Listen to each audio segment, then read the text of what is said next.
Yes, most certainly. The idea of the unipolar paradigm, which is masquerading in certain language groups as the international rules-based order or the New World Order, as it was previously referred to more commonly, is simply the idea that the age of nation states, the age of a period of apparent democracy where different people in different cultures had a role to play in the policies that would shape their own destiny, that age is an obsolete age. And unipolar, as opposed to multipolar, simply means there will be one central command structure that will determine, as an executive nerve center, what the entirety of humanity is permitted to do and what direction we go in. Unfortunately, there are a lot for those who are trying to manage this restructuring of human society. There are many traditions going back hundreds, if not thousands of years, which cherish or value concepts like freedom, like God, like soul, like sovereignty of the individual, sovereignty of the nation. These concepts that also we access through our family structures, our family units, our cultural movements, our education, our nation. These are antagonistic to this type of new world that is supposed to be brought online after a calamity is created, a shock therapy known as the Great Reset, or the Great Reset will be the idea of turning on and off the video game in the mind of a social engineer, which can hopefully, in their minds, erase all of our traditions, get us to abandon our love of freedom, our values, in order to recreate a new type of human being that will be more in conformity with the sort of automaton that will simply obey, that will think that their freedom is their obedience to whoever is in that unipolar command structure. So that's, in short, what I would say is behind the Great Reset and the characteristic of the unipolar doctrine.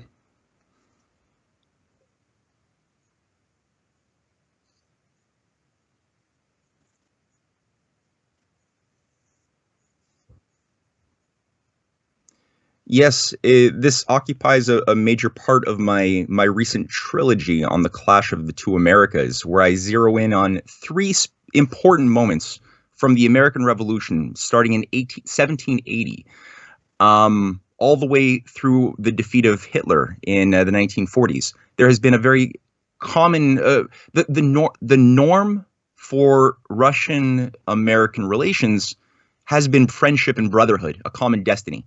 The idea of America and the United States, America and Russia, as being enemies is a relatively new phenomenon that only cropped up artificially during the course of the Cold War. That was itself a creation of British Anglo-American intrigue. The 1780 period was the moment that Catherine the Great, with Ekaterina Deshkova, who was the president of the Russian Academy of Sciences, had been organized around a strategy that created the League of Armed Neutrality, which ensured that goods, supplies, munitions, and other things would be provided to the U.S. revolutionaries. This was led by Russia, starting in 1780. Again, Benjamin Franklin was the first American who was made a member of the Russian Academy of Sciences by Deshkova, an ally of Catherine the Great. And in turn, Ekaterina Deshkova, who was a wonderful reformer, was made a member of Benjamin Franklin's Philosophical Society, the first Russian. So it was a mutual exchange of goodwill and a common mission, which expressed itself once more under John Quincy Adams, who was an ambassador to Russia. Alexander I wanted to have John Quincy Adams serve as the godfather of his own child, and Quincy Adams had to turn it down, unfortunately, because it would break certain diplomatic protocols. But Adams, in that function, worked very hard to bring and to bring the best of what America could offer at that time as a new society, with a focus on industrial development, rail development. So people like George Washington Whistler, a great rail engineer, was brought to build the first or help design the first rail from St. Petersburg to Moscow in the 1840s and 50s. And this was reciprocated when Russia saved the USA during the Civil War in 1863, when the U.S. was certainly going to lose. They could not defeat the South, and the banks of Wall Street, the banks of Europe, were all working to destroy Lincoln's Union and undo the American Revolution. The only thing which saved the Union was Tsar Alexander II, the son of the first, or the grandson, I believe, who deployed the Russian Navy to the Pacific and Atlantic coasts as a sign to the European, or specifically the British and French imperialists, that if they were to openly fight with the South, that would be a casus belli with Russia, which kept them out of the war. And in return, again, you had a wonderful reciprocation where economic development was assisted, where Russia desperately needed. The great liberator Tsar Alexander II was also had a lot in common with Lincoln as the emancipator of the slaves around the same period in 1860, 1861. And the need to industrialize, to provide work, qualitative work for the masses who had been living in a feudal system in Russia was very high. And so the American system of protectionism, large-scale credit development for big infrastructure, with the Trans-Siberian Railway being the focus, was brought in. The Trans-Siberian was built with rail cars from, Baldwin locomotives from Philadelphia. And the sale of Alaska was originally designed by these same people who had a common sense of the mission to create a new type of society premised around cooperation, industrial growth, long-term thinking, with rail that was supposed to go through the United States, the lower states, through British Columbia, into Alaska, and into Russia, China, and beyond. And you could see maps for this project beginning in 1890 through the Bering Strait. That was supposed to be a tunnel or a rail. Obviously, I could say a lot more, but the defeat of fascism was a big renewal, I think, of that strategic brotherhood and trust, which was something that Stalin shared with Franklin Roosevelt. They both of them understood that they could trust each other much more than either one could trust Winston Churchill, who was always representing the interests not of the nations of the world, but rather of the British Empire. And unfortunately, as Stalin lamented that when Roosevelt died, unfortunately, before he could see many of his international post-war designs put into place, the great dream had died. And unfortunately, then a new paradigm of tension was put into place. That was the Cold War, and all of the idea of U.S.-Russia China collaboration came undone at that time.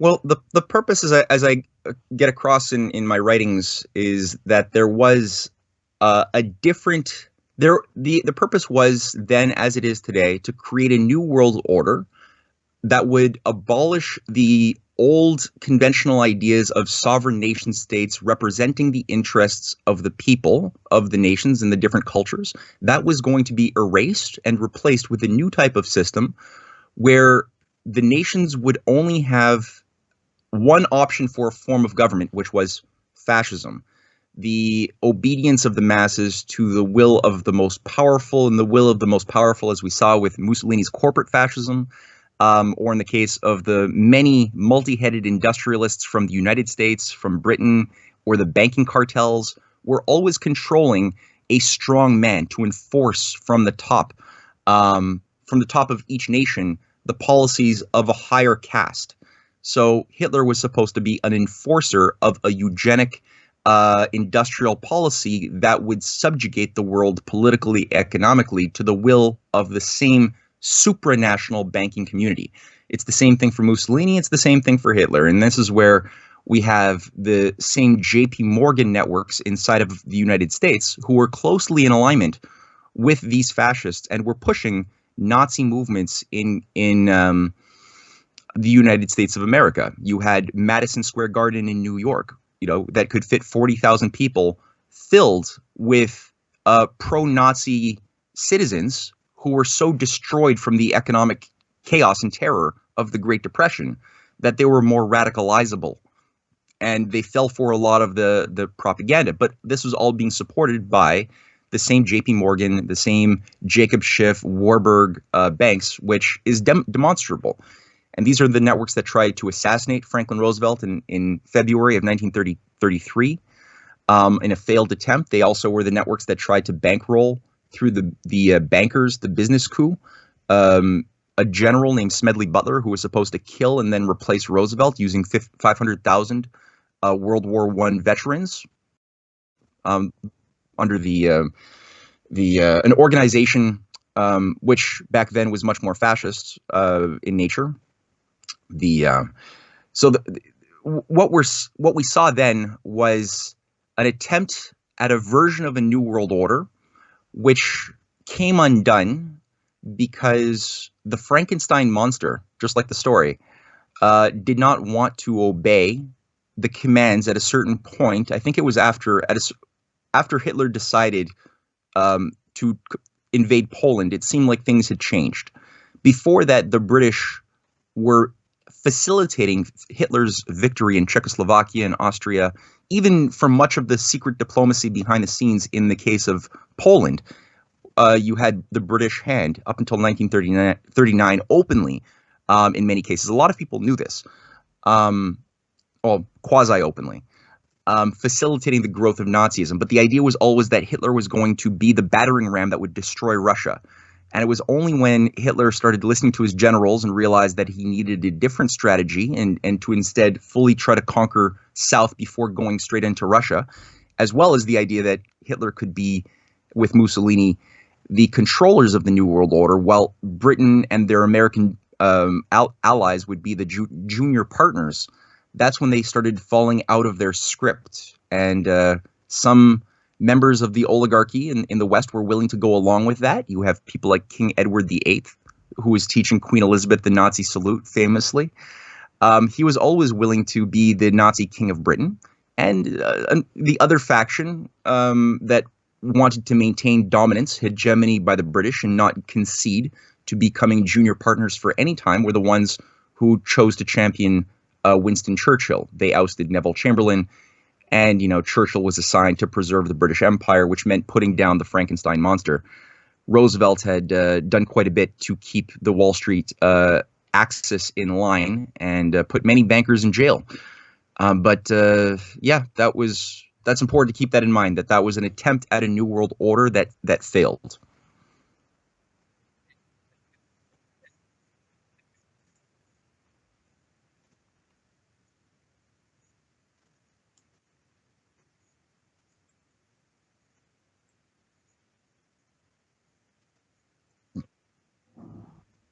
That's a good question. Yeah, people think of eugenics as a purely German phenomenon, and it really is not that at all. When you look at the fact that the science of eugenics, which is the science of population control but population management, it's a pseudo science that tries to justify why useless eaters should be eliminated and which characteristics of humanity should be maintained by a scientific managerial class of sort of secular modern priests who determine what the standards of good and bad genetics are for the elites that they want to breed, for the slaves that they want to breed.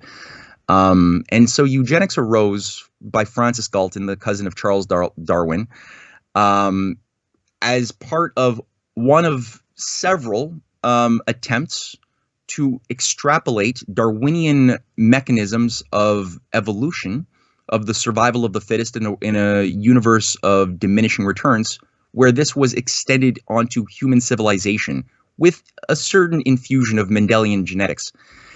And this is something which received a lot of funding. British fifth columnists inside of the United States. Britain had been maintaining a deep state structure inside of the United States since the American Revolution that did not disappear. It was growing throughout the 19th century. And here I'm talking about Wall Street as a junior partner of the empire of Britain. A lot of the leading families of America. The Carnegies, the Rockefellers were two early industrial dynasties who were loyal to the imperial system and who became mercenaries, financial mercenaries, you could call it, who were assigned to bankroll the cultivation and policies of eugenics, sterilization of the unfit, using statistical analysis of people's backgrounds, their family hereditary traits, and then using statistical probability theory, mathematical probability, to justify if your children, who may not even be born, might have low IQs like your grandpa did, or whatever it is, criminal records, and then scientifically sterilize you so that you don't contaminate the human gene pool. This was applied and, again, funded in the United States. There were 30 U.S. states, beginning with Indiana in 1907, which had already applied sterilization laws. We had two provinces in Canada, BC and Alberta, that had done the same. This was being taught in all major universities in Oxford and Cambridge and Yale and Harvard as a legitimate branch of science. And it was only with that example that the Nazis, again funded by the Rockefeller Foundation, the Massey Foundation, the Macy Foundation of the United States, in the 30s began to really grow their program, modeling their sterilization laws on the success of what had already been done in 30 United States of America states. And they were just more vigorous about it. And as far as transhumanism is concerned, yes, transhumanism itself was given the label that it has, the idea of humankind being brought into a new type of more than human or phase of our evolutionary Darwinian existence. This term transhumanism was created by Julian Huxley, along with Pierre Teilhard de Chardin, a Gnostic Jesuit priest who worked very closely with Chardin on these with Huxley on these ideas.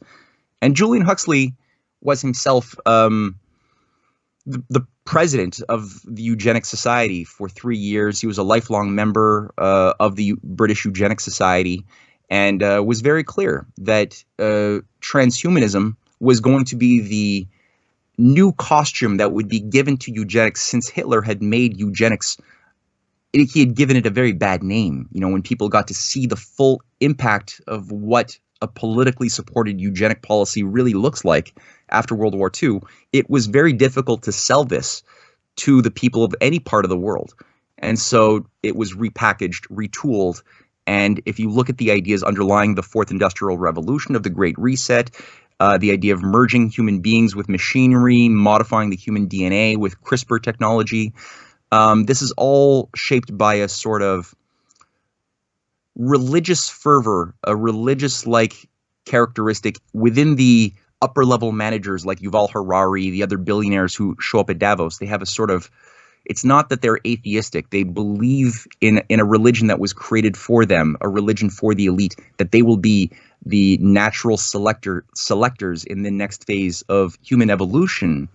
And I think many of these so-called elites at Davos are not even aware that they themselves are also a controlled caste with a higher caste yet above that. Kind of like what Aldous Huxley, Julian's brother, goes through in the famous story of A Brave New World.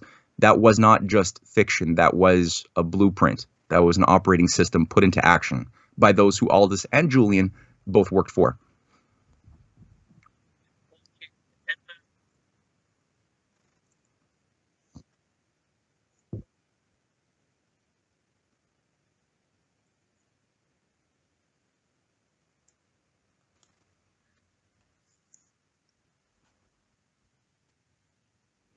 Yes, I suppose I did sort of allude to that a bit. In essence, Julian Huxley, who was a high-level grand strategist for this, he wore many hats. He was a very intelligent, misanthropic being who was assigned a lot of power as, I think, part of his family hereditary privileges. His father himself was also Leonard Huxley, was also a leading figure within the Eugenics Society early. And his grandfather, Thomas Huxley, was a high-level controller of Charles Darwin, a founder of the X Club of Britain, which unified the various branches of science, or tried to, under a mathematical, statistical, materialistic paradigm, and I'm talking astronomy, geology, social sciences. That's what Thomas Huxley was doing around a interpretation of Darwinianism. Now, the whole family, from Thomas Huxley onward, were proponents of this restructuring of the imperial system under a new type of set of controls. Darwinism was a big component of that, and its human control extension, as I mentioned with Francis Galton, who extended this further. With Julian, he wrote a very infamous manifesto for the creation of a new organization after World War II called UNESCO, the United Nations Education, Science, and Cultural Organization. And it's still available on the UNESCO website, amazingly enough. And I encourage anyone to read the first 20 pages, where he clearly describes eugenics as the highest and most important of all sciences, the sort of queen of sciences. And he says, but since it has become unthinkable for the masses to accept this most important science, we have to make the unthinkable become thinkable. And he also describes the purpose and role of UNESCO will be to do that, to find new costumes. He also describes the importance of focusing on the young, those being born after 1945, what we call the baby boomers of the West, who will be the targets, who must be cleansed of their belief in family, nation, conventional religions. And also he promotes the idea of world government as the highest priority to get rid of the danger of wars from ever happening again, presuming, of course, that it is simply the existence of nation a part of who's lighting fires. Don't look at those people, of course. So yes, Britain was a major bankroller of the growth of UNESCO, as was a reconquered USA over the dead body of Franklin Roosevelt. It began funding education reforms, cultural policies. It put into motion programs in museums as well as the arts and entertainment across the 1950s and 60s in the West, which promoted this idea of two cultures, two artistic movements. One artistic movement, which was a movement of high art, music, visual arts, other things for the elites, to indoctrinate the elites into the system. And that's where postmodernism, abstract art, contemporary art, things that were basically random, ugly, and over-intellectualized, were given a lot of money, often backed by the CIA. Francis Saunders has written amazing books on the CIA and the Cultural Cold War and the CIA's role in creating abstract art, atonalism in music, and other things. And then you have one banal set of musical aesthetics of repetitive rhythms, banal melodies that would stupefy and make the masses dumber and dumber. That would be for the low art, the popular art. And by creating these two cultures, UNESCO played a role in moving this into reality. You would better be able to destroy people's ability to judge beauty and truth, ugliness and beauty. And thus their inability would also to judge truth or lies would also be ensured. You know, if people don't have an internal sense of beauty, they can't see what an ugly intention is. And that's part of what turned human beings into sheep or sociopathic managers who had no connection. You know, as economists, if you look at a lot of the art in the economic buildings of the West, it's ugly art. It's all abstract. It's part of creating a coldness and an inability to find basic human sentiments that could connect you with your conscience and the harm your policies are doing on human beings.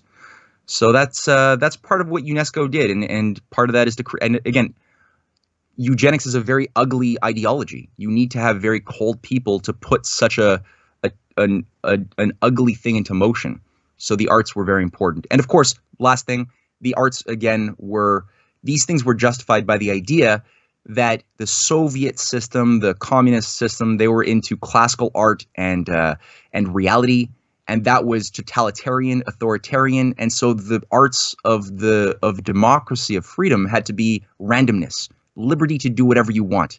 And you could see how this also contaminated the education system and things that have really destroyed the minds and morals of the West, like critical race theory and other things that justify increasingly that there are infinite genders. There is no such thing as truth. It's all just how you feel. All of this is the consequence of those policies of the 50s and 60s by UNESCO. Thank you. What is the essence?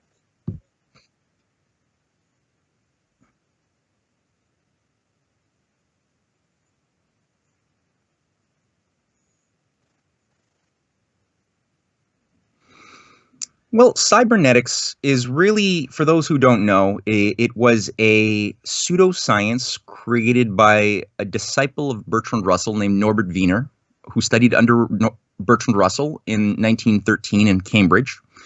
And this was developed during World War II as he was working for the U.S. Air Force. He was a scientist who was looking at radar. And the challenge at the time of getting the information of planes that you want to shoot down or missiles, and the difficulty being that it takes time to figure out the trajectory, the orientation of a plane or a missile, as far as radar, right? To get the information of where it's going, but then to bring it back to the person controlling the ground systems, the missile systems on the ground, and then for them to calculate how much time it's going to take to figure out where the plane is going and then shoot down where it is going to be, or the missile.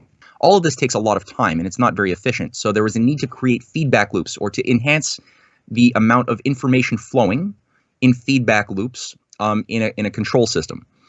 Now that's all well and good. That's a fact, perfectly fine. But the problem was that it quickly became recognized by Norbert Wiener and many others who were sponsoring him, especially those controlling the Macy Foundation, which had formerly been known as the Black Chamber, the official signals intelligence group that was part of the U.S. military starting in 1919. It basically changed and became the NSA, and then the head of it, Marlborough Churchill, who was in charge of it, got his new job setting up, creating, and running the Macy Foundation that funded eugenics research and other things through the 30s. So they saw this as a powerful new tool for the oligarchy, for the upper level managers to manage human society. And so cybernetics became the science of controls, with a reference to the ancient Greek term gubernatos, for the helmsman, the governing of a ship, whereby most people on a complex ship don't need to know what the ship is doing or where it's going. They just need to know their highly specialized job, where only the captain needs to know where the ship is going. So a small executive could know what the machine is doing. And this became something promoted by a series of conferences after World War II in the United States. The Rand Corporation was an early adopter and proponent of this, which began to run the reforms in business in the OECD countries, as well as in NATO, to basically create a system of control. That meant you bureaucratize and compartmentalize a system in such a way that only, again, an executive branch knows what the whole is doing. Everyone else is specialized to be just little cogs in the machine. And this was then applied very much on the architecture of the bureaucratic civil service, first inside of the United Kingdom, also in the United States in the 1960s. This was adopted. This is what Khrushchev, at the 22nd Congress in Russia, in Soviet Russia, had announced must be the new system for controlling and managing everything in Russia. I think ultimately, when he was taken down in '64, some of this was pulled back, but he had rehabilitated cybernetics. As soon as Stalin dies, cybernetics, which banned as a bourgeoisie pseudoscience of mechanization of human beings, it was banned in Russia. You couldn't teach it or practice it before 1953. Khrushchev worked very hard to rehabilitate it, and he made it the official Soviet policy. This created a big fight in Soviet Russia, but this was adopted again after JFK was killed.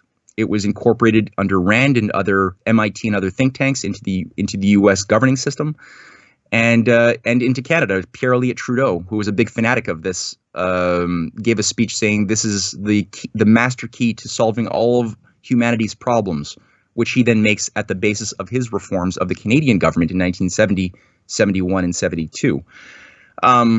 So it's basically a system where most people don't know, who are managers of evil, who are managers of a system that does evil. They don't know. Their minds are castrated so that they don't know the consequence or the purpose of the system that they are a part of. And we see that as at the heart of the reforms of the banking system, especially in the 70s, with the creation of a consumer society cult, with the creation of the World Economic Forum. We saw it in the education reforms in unions, and we also saw it in the creation of, or the reforms of, healthcare science, big pharmaceutical complex science that was done in the early 70s in Boston. It was all following the same cybernetics logic, which also includes certain ideas like the Fourth Industrial Revolution, which people like Norbert Wiener were also talking about, looking at the flow of information theory, the rate of calculating powers of machines that could increasingly learn in certain limited ways.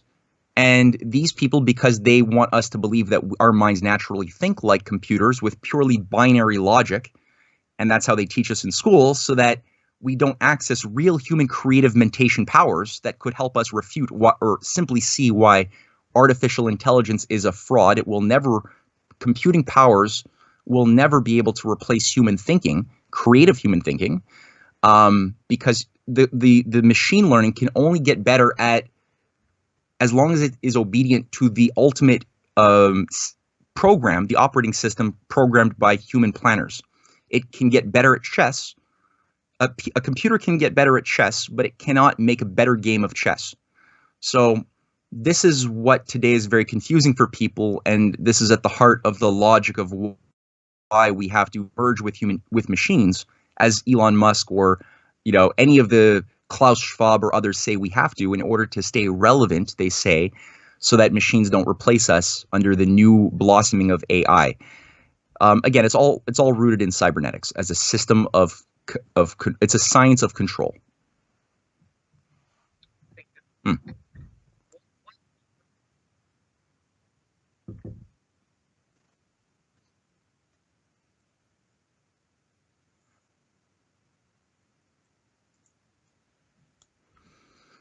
Well, there is a fight. There are patriotic forces, as you said.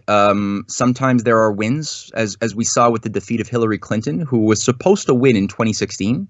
There was not supposed to be sufficient organized capabilities inside of the U.S. at this level of decay, at this decades and decades into this moral and intellectual and political corruption. There was not supposed to be a capacity from anything in the USA to break the script of the New World Order. So that proved many people wrong. Hillary was defeated, and there was a small respite for all of Donald Trump's problems. There was a reactivation of something human inside of the Republican Party, which involved a lot of Democrats who saw that the Democratic Party had fallen with their support of Bernie Sanders going nowhere, and it had become clear that Hillary was working with a much more powerful machine tied to U.S. intelligence, foreign intelligence, that not only was out to destroy Trump, but also Bernie Sanders. So many Sanders supporters ended up voting for Trump. There was a coherence there. Unfortunately, more recently, we've seen a defeat of these patriotic forces in the West. They haven't disappeared, but there's a regrouping, and I hope that leadership can be provided with a coherent battle plan going into the current storm that could navigate through this in such a way that some of the better policies of Trump could be reactivated, focusing, of course, on the importance that Trump had placed on a U.S.-Russia-China alliance, which has to exist. If the U.S. is going to avoid collapsing into hell on earth, it is going to be because it is able to work with, to find common ground and common mutual interest with countries of Eurasia on developing big projects together in the Arctic, in around the world, which could create billions of dollars, if not more, for investors, but also create a stabilizing influence for people to create jobs that are needed, to create infrastructure in science, and also peace treaties, trust, which is so desperately needed, because we've come to a place now where if this trust is complete, it's almost completely annihilated. If this cannot be won back, earned, we are facing the biggest economic collapse and potentially the biggest chain reaction into a hot war which involves nuclear weaponry, unfortunately. And this is something which you cannot turn the clock back on. So I don't have a solid answer for you why the patriotic forces have not succeeded yet, but the fight is still being waged. That's the one thing I can say.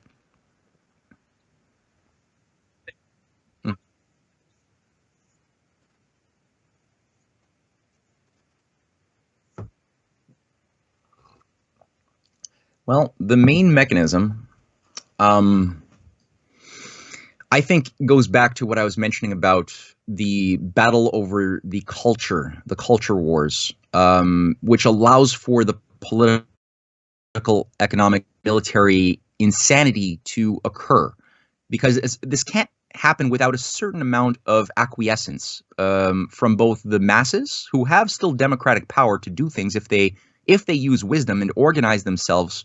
The masses still do have power. It hasn't been removed. That would, after the economic collapse and after a great reset is permitted, that those current potentials will be long gone. But the acquiescence also has to occur from the elites, as I mentioned. So what allows the heart to be so destroyed that it goes along with the sorts of evil policies that we have seen requires that the culture, the education system, be destroyed of any of its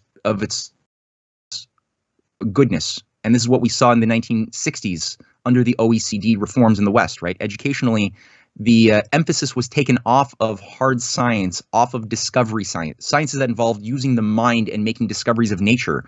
That was defunded.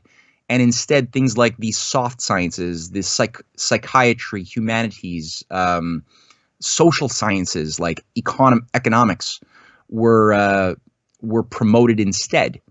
And that's where the money went.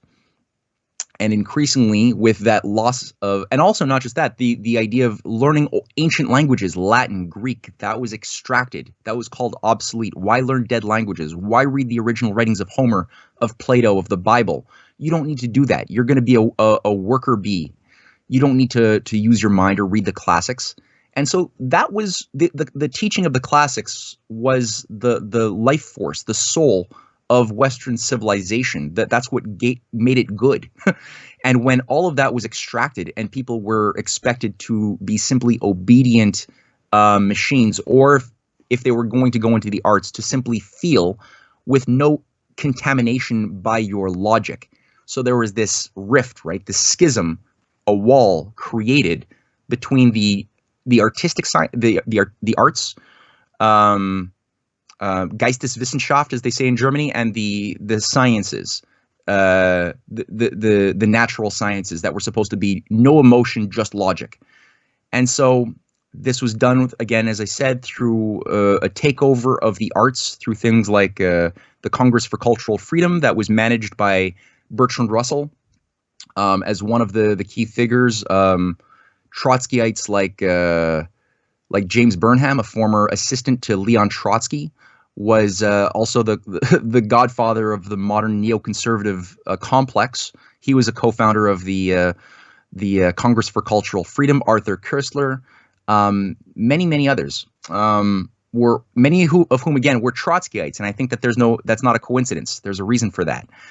Created this complex to promote a new type of abstract cult of the ugliness in the arts. And again, this destroyed so many minds, and this is what contaminated all of the universities of the West as far as the new aesthetic, the new sensibilities that I think really destroyed the soul of the people. And the classics, the works of Rembrandt, Mozart, Beethoven, Da Vinci, all of these things were relegated to the trash bin. We were told these are all obsolete, dead white European males. They're not relevant for the modern age. The modern age is ugly. You know, we should have ugly art that is a mirror and a reflection of honesty to the ugliness of our society, the ugliness of people. And this has really just turned people's minds and wisdom inside out. So.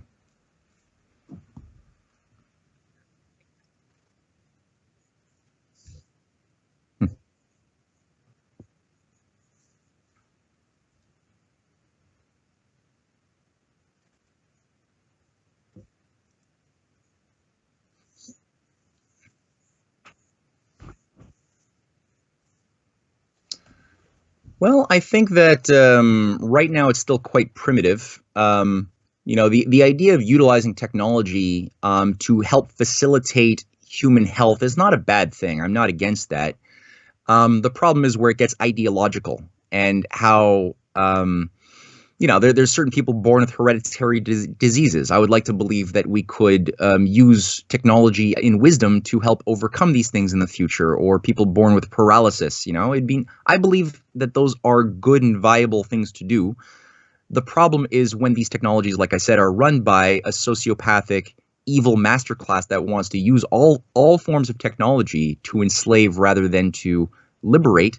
That's where you run into problems. So I think that right now it's primitive. We don't have, people have pacemakers. They have certain amounts of limited integration with machinery. There are ideologues at Davos who I listen to who say that we can have full integration by 2030, where everyone could be could have microchipped systems that have biometric evaluations of their bodies that help determine if they're eating too many meats, if they're consuming too many bad foods that are harmful to the environment. That can maybe even integrate with your brain in such a way that you could interface with the internet simply by thinking. Again, I think that a lot of the people putting these programs online, when I look at their epistemology, they ultimately do not understand the qualitative difference between the human mind, which is more than the brain. It's more than the chemicals and electrical connections of the brain as a physical thing. The mind itself does things that the simple brain cannot do, in terms of creating metaphor, right? Looking for an irony, looking for a paradox. There's no physical place that a metaphor, an irony, or a paradox exists in space or time. It's a transcendental function, and you can access it only by breaking from computer thinking. Computer is like a useful thing we can do, what's called deductive or inductive reasoning, right? Starting with a detail or a pattern and trying to extrapolate to a universal, or starting with a universal assumption and then trying to use it to infuse meaning into sensory data. Those two things are useful tools, but they're not all that human minds do. Human minds can make a creative leap the way Einstein or Max Planck or Dmitry Mendeleev were able to make that creative leap outside of the data to discover a thought concept, right, which is tied to a law of nature, and translate that into language that could help fellow human beings grow upon those discoveries. And that's how the human species mediates its relationship with God and the universe, God's creation. That's what true science should be, right? Is the communion with God's creation. And that's a sacred thing. It should not be a cold mathematical descriptive science. That's what corrupts us. That's what Julian Huxley, Thomas Huxley, the Darwinians all were assigned to do. That's what the X Club was assigned to do, was extract the sacred, the out of science and make science cold logic descriptive. This goes back to the ancient days of Plato and his school versus the school of Aristotle, who was infiltrating Plato's academy and trying to turn Plato's dialectic method, which awoke thoughts from within the mind of a student. Instead, it became treat students like computers and put information into them with finished crystallized descriptions. Don't awaken the thought of dialectic, of self-questioning or self-examination. Don't do that. That makes people too sovereign and independent.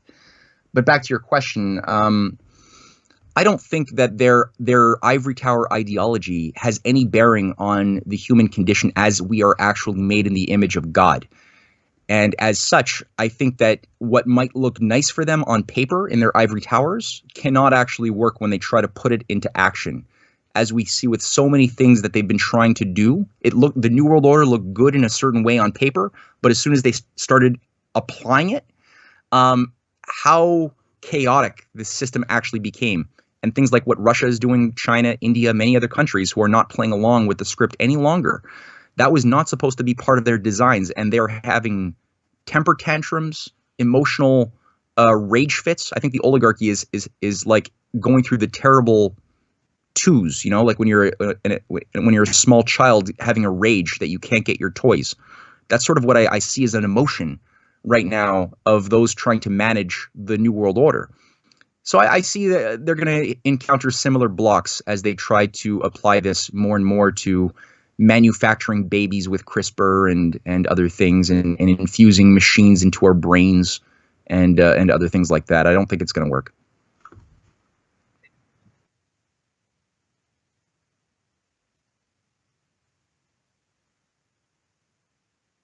Hmm. Well, the situation is not good in Canada, as you are, I'm sure, very aware. They call it the world's most comfortable gulag, and certainly for 7 million Canadians who have not received any jabs,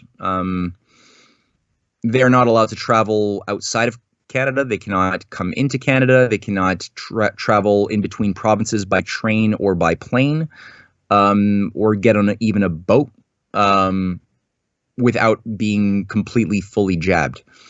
So we have a situation which has a complete abrogation of basic civil liberties that are enshrined in our Charter of Rights that has been underway now, despite the fact that individual provinces have relieved the tension of the mandates quite a bit since the convoy, the famous Freedom Convoy in February of this year, which I think did force the hand of the social engineers to pull back from the draconian measures that had destroyed so many lives. Millions of people showed up. It was an incredible experience. I had seen it with my own eyes. It was like nothing I didn't think that was possible in Canada. So despite all of that, the federal government has doubled down on the restrictions on travel, and I think they are getting ready to bring them back into play. Even Chrystia Freeland, who's a handler of Justin Trudeau, has even said that the Emergency Act measures, which permitted for the freezing of bank accounts of anyone who even donated money, $30, $40 to the truckers, could be frozen, and were frozen. Hundreds were. And she said that this is something that they are ready to use again. Justin Trudeau has also said similar things. We have a variety of very dangerous bills in Parliament, like Bill C-11, anti-hate bills, things that are really being done to justify shutdown of free speech. Ontario doctors are now, as of this week, they will lose their licenses if they do not tote the mainstream line, the mainstream narrative of the World Health Organization over what one should do regarding vaccinations or protocols for COVID. So this will now have you lose your license if you reject any of those popular narratives. Other things too, just in the last week as well, handguns have been banned now. No one can any longer purchase a gun for self-defense for anything. You cannot import guns or anything like that. That's I think one of the, I don't know of any Western country that has done something so extreme so quickly, but of course you have similar George Soros-sponsored operatives running policy in various U.S. states who are trying to say, well, look, if the Canadians are doing it, then we should do it too. California being a big one. And lastly, I would say also, in terms of, drugs, the Soros machine as well has been at it for decades, sponsoring drug decriminalization. And now in British Columbia, all drugs are now legal. Possession of all drugs. That is a disastrous experiment. I've been to British Columbia many times. The level of crime and of drug abuse, it's like sometimes walking through areas of downtown British Columbia is like walking through a zombie movie. It's scary. They're destroying the lives of people, and they want to, again, normalize this under the logic that you can have fewer people in jail and you'll make more tax money by having a taxable product. It's self-destructive as all hell. They, again, want to make this as part of the Brave New World, have everyone access easy, taxpayer-subsidized drugs of their choice as part of the new Soma, while they go home and sit in their metaverse, creating their own virtual reality, while the real reality that supports their physical lives and their families and their children and their nations goes to hell. That's what Yuval Harari, one of these, transhumanist fanatics at Davos, said is the best solution to manage useless eaters is a mix of video games and drugs. That's Aldous Huxley. This is evil. So that's Canada in a nutshell as we are. There is a resistance. I do see that. But with those who have political power, I don't see much in the way of humanity. So I'll end it there, unfortunately, on a bit of a low note. Oh.